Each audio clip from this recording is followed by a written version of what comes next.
సోనియా గాంధీ గారు special category status అప్పుడు రాష్ట్ర విభజన అప్పుడు చిన్న ప్లే కార్డ్ పట్టుకోవడానికి నువ్వు దాక్కొని అంత పిరుకోడివి, నీకు ఒక దమ్ము ధైర్యం, అంత ధైర్యం ఉందా మీకు? నేను మీకు ఒకటే చెప్తా ఉన్నాను, మీరు ఆలోచించాలి మీ భవిష్యత్తుకి. దశాబ్దం నుంచి రోడ్ల మీద తిరుగుతూ ఉన్నా, ఇంతమంది చిత్రకథా నాయకులు ఉన్నారు, మెగాస్టార్ చిరంజీవి గారు ఉన్నారు, రెబల్ స్టార్ ప్రభాస్, మహేష్ గారు, అల్లు అర్జున్ గారు, రామ్ చరణ్ గారు, జూనియర్ ఎన్టీఆర్ గారు, ఇలా ఎంతో మంది నాయకులందరూ ఏ రోజు కూడా చిత్ర పరిశ్రమని రాజకీయ పరంగా ఎవరు వేధించలా. ఇందాక అక్కడ బోర్డు చూస్తుంటే మనల్ని ఎవరు ఆపేదని ఒక బోర్డు ఉంది నాది. దేనికంటాం ఆ మాట? అంటే ప్రజాస్వామ్యంలో మాకు హక్కు లేదా? ఇక్కడున్న ఎమ్మెల్యేకి ఈ మాటలు కూడా మంచి రావట్లా, కొంచెం కోపాన్ని ఉంచుకున్నాం. ఇలాంటి ఆకురౌడీలకి మేము భయపడతామా? వారాహి ఎలా వస్తో ఆంధ్ర రోడ్ల మీద చూస్తూ మీరు తిరుగుతాం, మేము చూస్తామా? బెదిరిస్తారా మమ్మల్ని?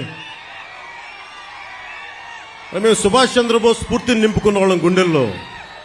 ఇలాంటి ఆకురౌడీల్ని చిటికినేలతో పక్కన పెడతాం, గుర్తుపెట్టుకోండి. నా సైన్యంతో మేము రోడ్ల మీదకి వస్తే మమ్మల్ని ఎదుర్కొని నువ్వు మీరు భరించగలరా? మీరు తట్టుకోగలవా? మా శక్తిని, యువత శక్తిని తట్టుకోగలవా నువ్వు?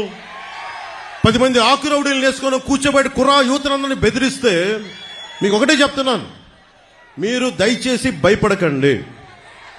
మీరు ధైర్యంగా లేకపోతే అక్కడ కూర్చోబెట్టిందాక జై భీమ్ అని మీరు అంబేద్కర్ గారి గురించి చెప్తా ఉన్నారు.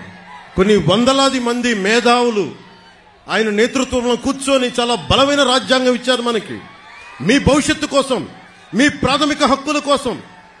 అలాంటి మీరు భయపడతా ఉంటే అది ప్రాబ్లం జగన్ గొప్పతనం కాదు, ఇక్కడున్న స్థానిక ఈ ఆకురౌడి ఎమ్మెల్యే కాదు. మనం పిరికితనం మనల్ని చంపేస్తుంది, మన చేతగానితనం, మనకి ధైర్యం లేక. అరే నాలాంటి వాడు ఒకడు, నేను గొప్ప కుటుంబాల నుంచి రాలా, మా నాన్న ముఖ్యమంత్రి కాదు, నాకేం పెద్ద గొప్ప కుటుంబాల నుంచి వచ్చిన వాళ్ళం కాదు. అరే మా నాన్న ఒక పోలీస్ కానిస్టేబుల్ గా వచ్చి ఎక్సైజ్ లో ఈఎస్ గా రిటైర్డ్ అయిన వ్యక్తి, ఏఈఎస్ గా. అలాంటి వ్యక్తి కుటుంబాల నుంచి వచ్చాం మేము ధైర్యంగా ఉన్నామంటే మీరెందుకు ధైర్యంగా ఉండలేరు? నా రక్తం వేరు, మీ రక్తం వేరా? నా గుండె వేరు, మీ గుండె వేరా? నాకు ధైర్యం ఉన్నప్పుడు మీకెందుకు ధైర్యం ఉండదు? నేను అది చూపించడానికి వచ్చాను. అధికారం పరమావధి కాదు, మార్పు పరమావధి. మీరు బాగుంటే నాకు చాలా ఆనందం. ఎవరన్నా సరే, ఇది నిన్న కూడా జగన్ మాట్లాడుతా భీమవరంలో నేను కూర్చొని మార్చేసుకున్నానంట, భీమవరం నుంచి మార్చానంట. ఏదైనా మాట్లాడితే కూర్చోబెట్టి వ్యక్తిగతంగా మాట్లాడతాడు. ఏ రోజున్నా సరే జగన్ గారి సతీమణిని నాకు అంటానికి ఎంతసేపు పడుద్ది? పెళ్ళాం అనే పదప్రయోగం వాడతామా మనం అసలు? ఈ దిగజారుడు ముఖ్యమంత్రి దిగజారిపోయాడు. నేను నిన్నే చెప్పాను, పొద్దున్న ఇందాక చెప్పాను, ఇతని మీద ఎలక్షన్ కమిషన్ కంప్లైంట్ చేయండి, దిగజారిపోయేలా మాట్లాడుతున్నాడని. కాదు, పెళ్ళాం అనే పదప్రయోగాన్ని మనం మాట్లాడతామా? అసలు ఆ స్థాయికి పబ్లిక్ డిబేట్ ముఖ్యమంత్రి అతను ఏంటో నాకు అర్థం కాదు. మీరు ఆలోచించండి ఒకసారి. అరే సొంత చెల్లికే గౌరవం ఇవ్వనివాడు, సొంత చెల్లి వ్యక్తిగత జీవితాన్ని రోడ్ల మీద పెట్టేవాడు. దీన్ని మీరు ఆలోచించండి ఒకసారి. సొంత చెల్లిని కూడా దారుణంగా నిందించేవాడు, గోడకేసి కొట్టేవాడు. సునీత గారు వైరాలజిస్ట్, ఆవిడని కూడా ఇబ్బంది పెట్టేసేవాడు.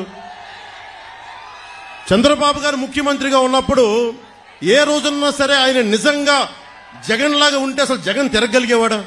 రోడ్ల మీద తిరగలిగేవాడా? ఆయన నిజంగా ఎంతో చాలా వరకు ప్రజాస్వామ్యాన్ని పరిరక్షించే వ్యక్తి. నేను కూడా ఆయనతో విభేదించాను, నన్నేమో ఆపలేదు ఎక్కడ, నాకే పోలీస్ ప్రొటెక్షన్ తగ్గించలేదే, నాకెక్కడ పర్మిషన్ డినై చేయలేదే. అందుకే నాకు ఆయనంటే గౌరవం.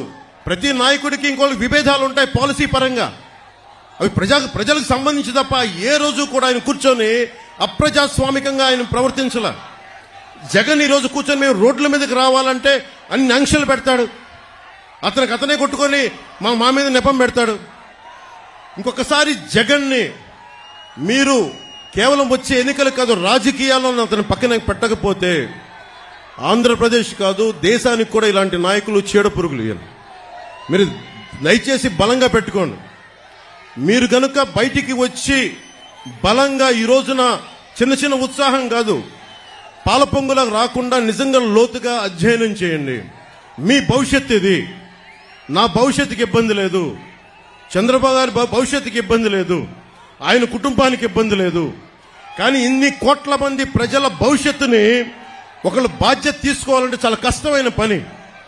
మా సైజులు మేము తగ్గించుకున్నాం. చంద్రబాబు గారు దాదాపు ఎన్డీఏ కన్వీనర్గా ఉండి, జాతీయ స్థాయిలో ఎన్డీఏ కన్వీనర్గా ఉండి ప్రభుత్వాలు నడిపి కేంద్ర ప్రభుత్వానికి కీలకమైన వ్యక్తిగా ఉండి ఈ రోజున తగ్గి ఆయనకి ఎమ్మెల్యేలు కుదించుకొని తగ్గించుకొని వచ్చారు. అలాగే నాకు కూడా ఓట్ పర్సంటేజ్ పెరిగి కూడా నేను తగ్గించుకున్నాం. మనకి బలమైన బందర్ను కూడా తెలుగుదేశం పార్టీకి వదిలేసాం ఈ రోజున కొల్లు రవీంద్ర గారిని గెలిపించడానికి.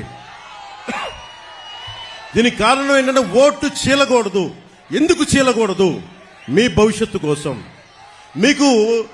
మీకోసం పనిచేసే వాళ్ళు కావాలి, రైతాంగాని కోసం నిలబడగలిగే వాళ్ళు కావాలి, మత్స్యకారుల కోసం నిలబడగలిగే వాళ్ళు కావాలి, అలాగే కూర్చోబెట్టి యువతకు ఉపాధి అవకాశాల కోసం నిలబడగలిగే వాళ్ళు కావాలి. అసెంబ్లీ అంటే బూతులు తిట్టేవాళ్ళు, వ్యక్తిగత జీవితాన్ని నిందించేవాళ్ళు మీ భవిష్యత్తు కోసం ఎప్పుడు ఆలోచిస్తారు? నిజంగా చెప్తున్నాను, మేము మీకోసం మీరు ఊహించుకోండి. ఫస్ట్ టైం అసెంబ్లీలో 5 సంవత్సరాల తర్వాత డిబేట్స్ చాలా ఆరోగ్యవంతంగా ఉంటాయి. రోడ్లు, మౌలిక వసతులు, కనీసం రోజుకి మనకి కనీసం కొన్ని బిందెలు నీళ్లు వచ్చేలాగా ప్రతి ఇంటికి ఇవన్నీ చేయగలం మేము కూర్చోబెట్టి. అందుకని మీ భవిష్యత్తు కోసం వచ్చాం ఈ రోజున. ఎవ్వరికి సరదా కాదు, ఇదంతా తగ్గించుకొని మరీ వచ్చాం. మనకి బందర్ ఎంపీగా మనకి వల్లభనేని బాలశౌరి గారు పోటీ చేస్తున్నారు గాజు గ్లాస్ గుర్తు మీద. కొల్లు రవీంద్ర గారు సైకిల్ గుర్తు మీద మనకి తెలుగుదేశం నుంచి పోటీ చేస్తా ఉన్నారు. జగన్కి ఏదైనా మాట్లాడితే మండదా అని మాట్లాడతారు. జగన్ నీకు ఎందుకు మండదు మేము చెప్తాం. నీకు జగన్కి రాయేసినందుకు చాలా మండిందంట.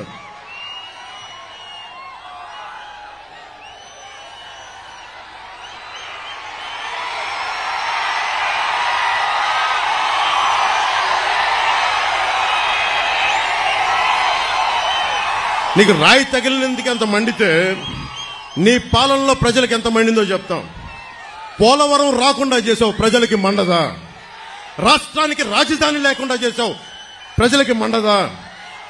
అంబేద్కర్ విదేశీ విద్యను ఆపేశావు, దళితులకి మండదా? 15 ఏళ్ల అమర్నాథ్ ని పెట్రోల్ పోసి చెరుకు తోటలో నాయకులు తగలబెట్టేస్తే వాళ్ళకి బెయిల్ ఇప్పించావు, దానికోసం ప్రజలకి మండదా? దళిత డాక్టర్ సుధాకర్ ని మాస్క్ అడిగినందుకు పిచ్చోని చేసి చంపితే అది ప్రజలకి మండదా? మనకి డ్రైవర్ ని చంపేసి డోర్ డెలివరీ చేస్తే దళితులకి మండదా? ప్రజలకి మండదా? 30,000 మంది మహిళలు అదృశ్యమైతే ప్రజలకి మండదా? అంగన్వాడీ టీచర్లని కాల్తో తొక్కిస్తే ప్రజలకి మండదా? ఆశా వర్కర్లని అరెస్టులు చేయిస్తే ప్రజలకి మండదా?